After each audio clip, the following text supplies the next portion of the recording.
Hi friends, welcome to my channel super trader Lakshya. और एक और एक्साइटिंग वीडियो लेकर आज मैं आया हूँ। बात करूँगा यहाँ पे कि मार्केट का अपडेट्स कैसा रहने वाला है अगले कुछ दिनों में और मंडे की क्या पॉसिबिलिटी हो सकती है।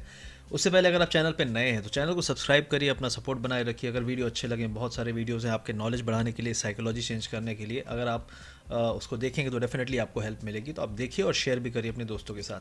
अब यहाँ पे बात कर लेते हैं इस चार्ट के बारे में। तो ये चार्ट क्या है, ये क्या दिखा रहा है? कुछ नीचे जा रहा है, राइट? तो एग्जैक्टली ये चार्ट जो है यूएस डॉलर का है। डॉलर इंडेक्स जो है वो काफ़ी दिनों से नीचे जा रहा है। और आप देख सकते हैं यहाँ पे डोनाल्ड ट्रंप लास्ट टाइम जब आया था तो उस टाइम पे करीब करीब ये 2016 का टॉप है। उसके बाद आप देखेंगे लगातार ये नीचे गया था, क्योंकि एक ये उम्मीद थी कि डोनाल्ड ट्रंप के आने के बाद डॉलर जो है, मतलब एक रिस्क लग रहा था लोगों को कि यार इसलिए डॉलर ऊपर गया था। तो लेकिन आप देखा कि डोनाल्ड ट्रंप के आने के बाद इक्विटी मार्केट्स लगातार ऊपर गए और डॉलर लगातार नीचे गया। और एक टाइम था डॉलर ऑलमोस्ट यहाँ पे आ चुका था, आप देख सकते हैं 89 88 के पास। फिर एक नई रैली स्टार्ट हुई, दुनिया की टेंशन, टैरिफ वॉर और बहुत सारी चीज़ें हुई, तो आप फिर देखेंगे यहाँ पे राइज हुआ है, रिस्क बढ़ा। और आप एक बार फिर यहाँ पे 103 देखेंगे, ये आया था आपका कोरोना के आसपास, राइट? अब उसके बाद क्या चल रहा है राइट नाउ? जो सबसे बड़ा इशू ये है कि क्या डॉलर लगातार गिरता रहेगा, कितना गिर सकता है, क्योंकि डॉलर के गिरने से नुकसान किसी को हो ना हो, लेकिन इमर्जिंग मार्केट को जिसमें इंडिया आता है उसको बहुत फ़ायदा है।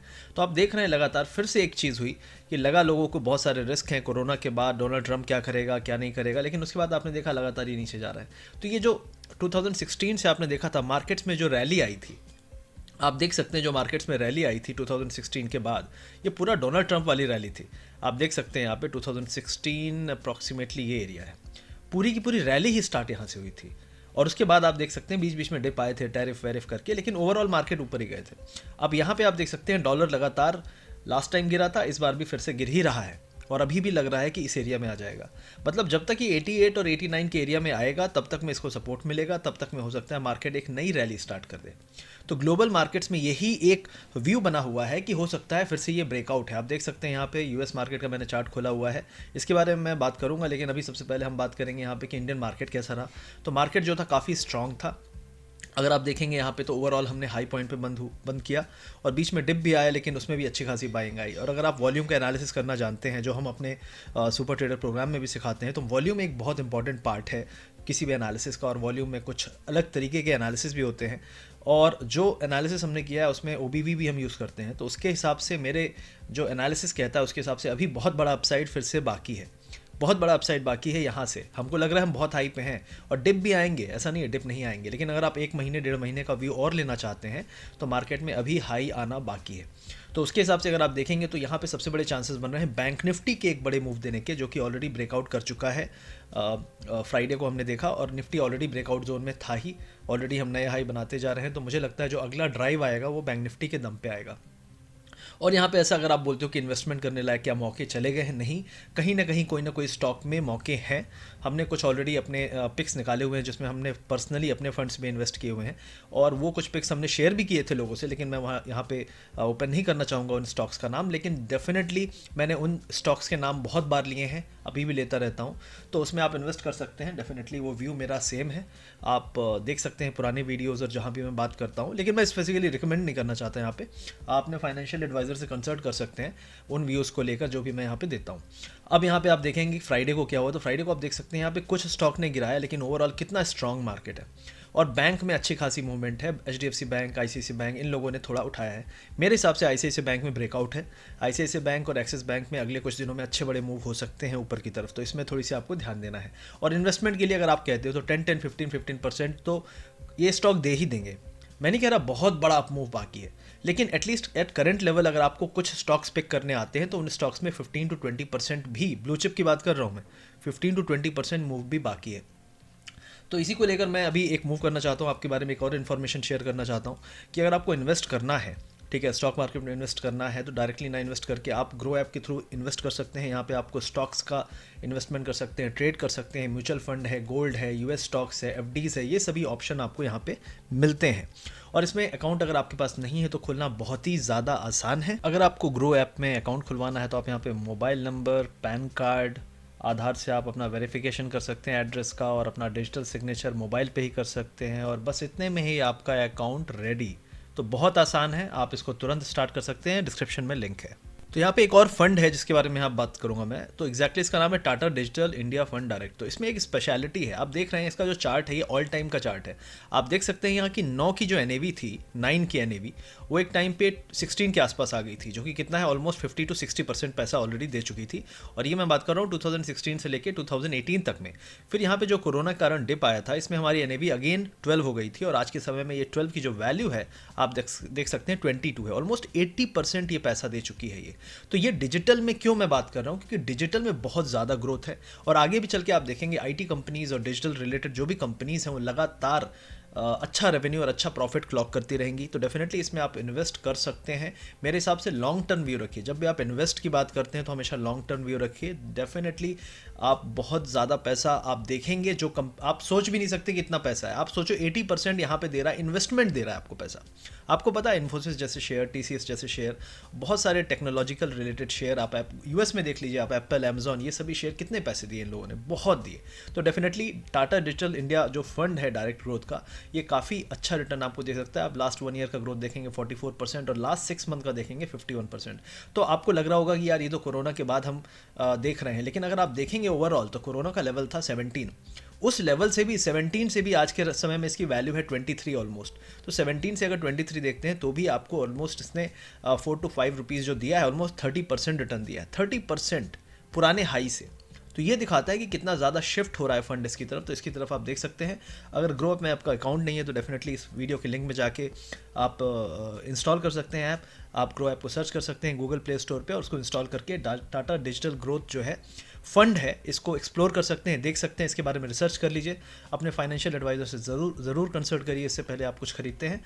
और ये मेरा जो व्यू है इसमें ये है कि डेफिनेटली आईटी सेक्टर और टेक्नोलॉजिकल सेक्टर में ग्रोथ अच्छी खासी है।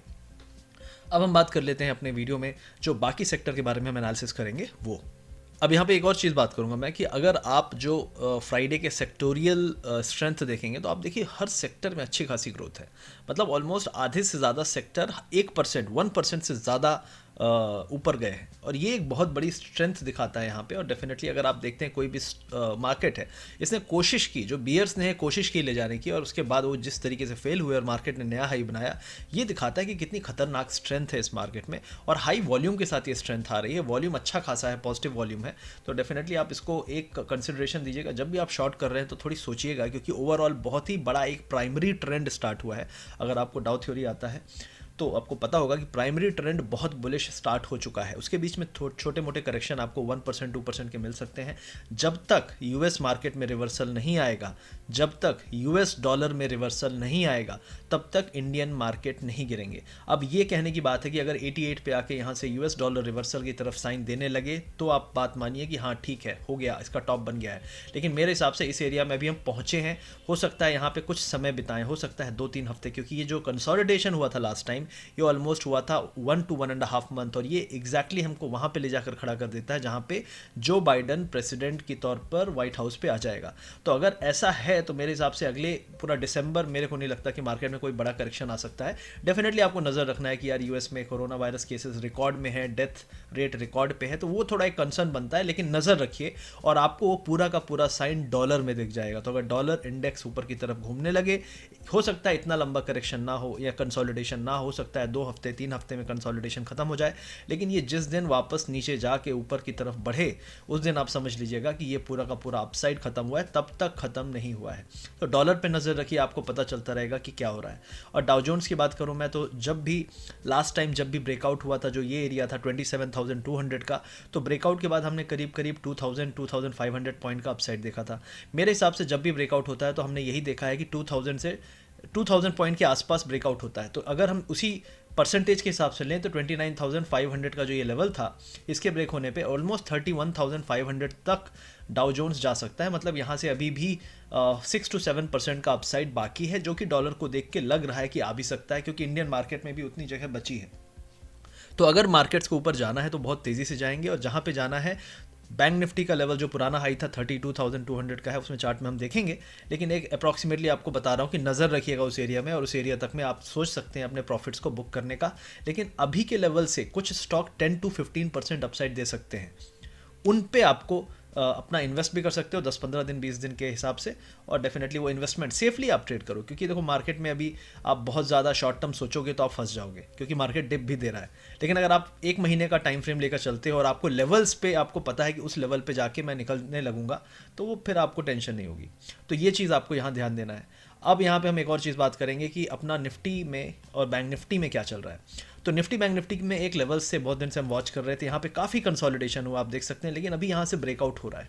तो मेरे हिसाब से अब बैंक निफ्टी में ब्रेकआउट हो रहा है और हो गया है एक तरह से, और जो अगले लेवल्स मैं देख रहा हूँ 30,700 750 तक के आ सकते हैं।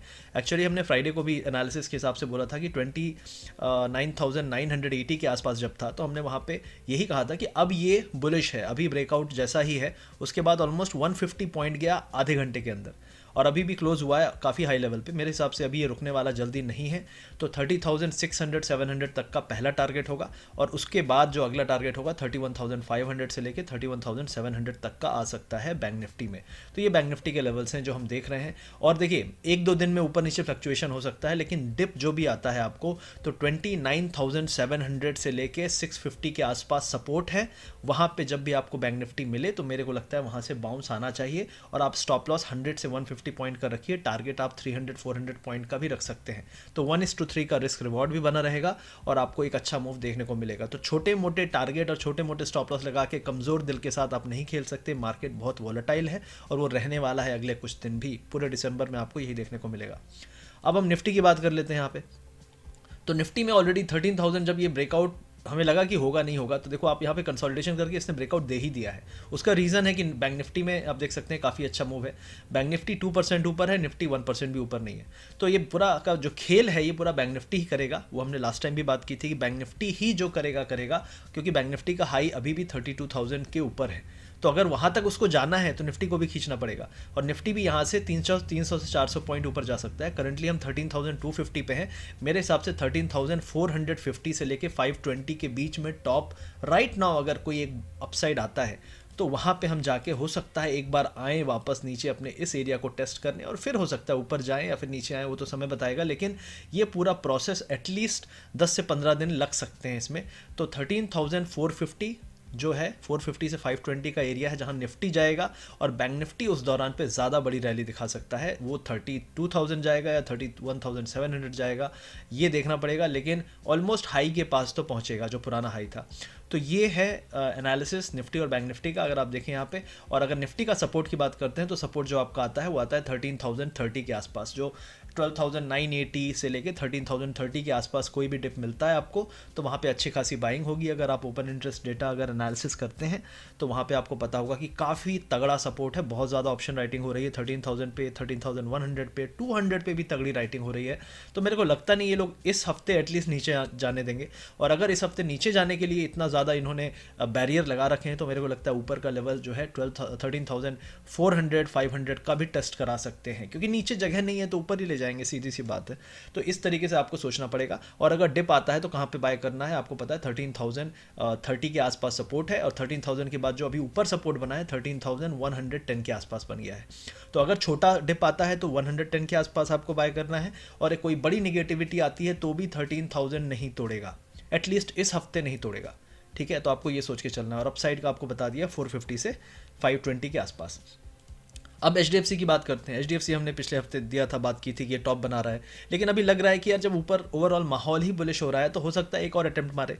तो मेरे को लगता है HDFC बैंक एक बार फिर कोशिश कर सकता है 1410 1425 तक जाने का।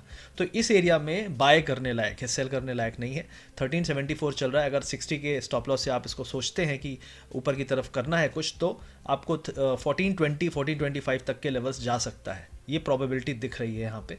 अब दूसरा शेयर है मारुति का। तो मारुति में ऑलरेडी मैंने कहा था ब्रेकआउट है, और मारुति का जो अगला टारगेट मेरे को लग रहा है वो 8,100 से लेके 200 के आसपास है, और इसका जो सपोर्ट आएगा 7,600 के आसपास है। तो कोई भी डिप मिलता है 7,600 के आसपास, 75-90, अब ये मत लेके बैठना कि यार 5 रुपये से हिट हो गया तो रोते बैठे रहो।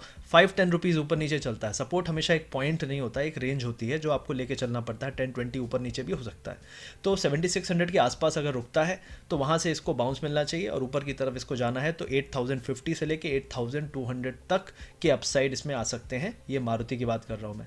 अब टेक्नोलॉजी सेक्टर की, जैसे मैंने आपको बोला कि टेक्नोलॉजी में हमेशा स्कोप बना रहेगा, बहुत अच्छा सेक्टर है। तो टेक्नोलॉजी में आईटी कंपनी में अगर इन्फोसिस की बात नहीं की तो क्या बात की। तो इन्फोसिस में जो अभी ट्रेंड एनालिसिस मैंने किया है उसके हिसाब से जो एरिया है जहाँ पे सपोर्ट बन रहा है वो 1050 का बन रहा है। ये अच्छा खासा स्ट्रॉन्ग सपोर्ट है। लास्ट टाइम भी हम ऑलमोस्ट 1059 से ऊपर घूमे हैं। मेरे हिसाब से इसका जो इमीडिएट रेजिस्टेंस आ रहा है 11,055 आ रहा है। अगर इसको ब्रेक करता है तो यहाँ से हम एटलीस्ट कितना देख सकते हैं मैं आपको बताता हूँ।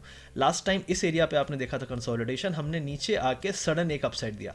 अगर यहाँ से एक सडन अपसाइड नीचे तरफ आया धोखा देने के लिए तो ये अपसाइड आएगा, लेकिन ये बहुत तेज़ी से आएगा। और ये जो अपसाइड है इसकी वैल्यू आप देखिए करीब करीब ये है 925 से लेके आपका आया था 1027 और थोड़ा सा यहाँ रुकने के बाद गया था ऑलमोस्ट 1174। तो ये ऑलमोस्ट 270 ऑलमोस्ट 20% का अपसाइड आया था। तो मेरा ये कहना है कि अगर यहीं से हम ब्रेकआउट करेंगे तो शायद छोटा ब्रेकआउट हो, छोटा अपसाइड हो 5 to 6% का। लेकिन अगर एक डिप हल्का सा आया और सडनली उसने ब्लफ किया, बहुत तेज़ी से ऊपर गया, तभी हमको यहाँ से इस एरिया से कम 10 to 15% का अपसाइड। तो कहने की बात वही है कितना रिटर्न मिलना है, लेकिन मेरा कहना है डरने की बात तब तक नहीं है जब तक 1060 65 या फिर उस एरिया 55 के आसपास रहता है, वहाँ से रुकता है। तो समझ गए आप यहाँ पे क्या करना है। यहाँ पे अगर आप यहाँ पे बाय करते हो तो आपको पता होना चाहिए कि गिर भी सकता है, वहाँ पे मुझे ऐड करना है। और यहीं से अगर अपसाइड मिल गया तो आपको 6 to 7% का अपसाइड यहाँ पे मिल सकता है, लेकिन वहाँ पे निकल जाना है। और अगर आपको ज़्यादा रिटर्न चाहिए परसेंटेज में तो वेट करो यार, यहाँ पे चेज मत करो, अच्छा रिस्क रिवॉर्ड तो यहीं पे है। तो ये आप गेम प्लान कर सकते हो इन्फोसिस में। तो ये सभी स्टॉक्स थे जिनके बारे में बात करना चाहता था। निफ्टी बैंक निफ्टी का लेवल था। आई होप आपको पसंद आया होगा। अगर पसंद आया तो आप चैनल को सब्सक्राइब करिए, शेयर करिए, इस वीडियो को ज़्यादा से ज़्यादा लोगों तक पहुंचाइए। और हमेशा बिलीव करिए कि ट्रेडिंग का इकलौता पर्पज़ है जो मैं आजकल सिखाता भी हूँ लोगों को, जो हमारा प्रोग्राम है सुपर ट्रेडर का, उसमें आप अगर आपको सीखना है तरीके से तो आप उसमें एनरोल कर सकते हैं। आपको बहुत कुछ सीखने को मिलेगा। मेरा पुराना ट्रेनिंग प्रोग्राम था, ये उससे टोटली अलग है। वो 6-7 घंटे का था, ये एटलीस्ट 26 आवर्स का है। तो इसमें आपको इतना कुछ मिल जाएगा कि आप बोलोगे भाई इससे अच्छा प्रोग्राम मैंने कभी नहीं देखा। तो ये मेरा कमिटमेंट है कि मैं ज़्यादा से ज़्यादा लोगों को सिखाऊं और मैं उसी में लगा हुआ हूँ। तो आपको ये चीज़ बता दूं मैं कि ट्रेडिंग का इकलौता पर्पज़ है कि शॉर्ट टर्म मनी बनाऊं जिसको मैं इन्वेस्ट करूं ताकि मैं लॉन्ग टर्म में बेनिफिट कमा सकूं। क्योंकि ट्रेडिंग करके और ट्रेडिंग कैपिटल अपने अकाउंट में दिखा के कुछ नहीं होने वाला है। अल्टीमेट पर्पस जो है ट्रेडर का यही होना चाहिए कि ज़्यादा से ज़्यादा पैसा इन्वेस्ट हो, ज़्यादा से ज़्यादा पैसा लॉन्ग टर्म के लिए जाए। तो आई होप इसी के साथ आपको वीडियो ये अच्छा लगा होगा। Thank you very much.